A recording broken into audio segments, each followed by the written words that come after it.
Sa mga suki ng NLEX, maghanda po sa pagbagal ng daloy ng trapiko sa bahagi ng San Simon sa Pampanga. Sisimulan na kasing taasan ang bahagi ng kalsada roon para maiwasan ang pagbaha. Nasa frontline ng balitang yan, si Gerard de la Peña.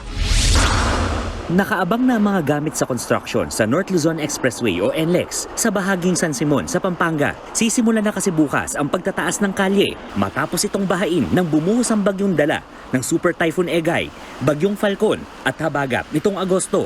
Nagdulot ito ng traffic na lampas sa 10 kilometro ang haba sa northbound at southbound lane ng NLEX.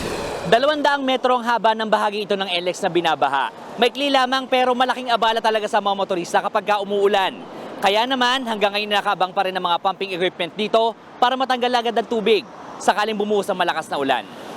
Itataas ang kalsada ng 0.7 meters na sa tingin ng NLEX management ay sasapat na para hindi bahain ang kalsada. Sa ganitong kataas din ay magkakasya ang mga truck na may taas na 4.5 meters na dadaan sa ilalim ng Tulaok Bridge. Dahil sa gagawing construction, paghandaan na raw ang pagbagal ng daloy ng mga sasakyan.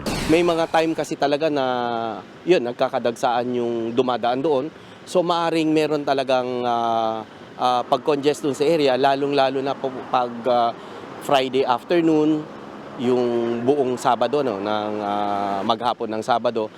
At maging yung Sunday, yung balikan naman ng ating mga motorista, Sunday afternoon, maaring may pag-congest din po doon sa area na yun. Para makaiwas sa mabagal na traffic na idudulot ng construction, pinapayuhan ng mga motorista na biyaheng northbound na mag-exit sa Pulilan, dumaan sa National Road at muling pumasok sa San Simon o San Fernando. Ang mga pa-southbound naman, pinapayuhang mag-exit sa San Simon at muling pumasok sa Pulilan. Ngayon pa lang, inaasahan na ng mga motorista na malaking abala ang dala ng construction sa kanilang biyahe. Medyo po abala rin sa biyahe pagka nayari naman po, malaking ginawa na.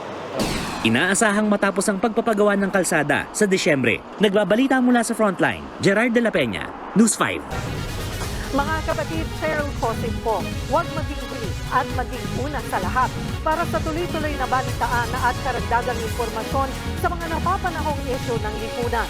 Tumutok lamang at mag-subscribe sa social media pages ng News 5.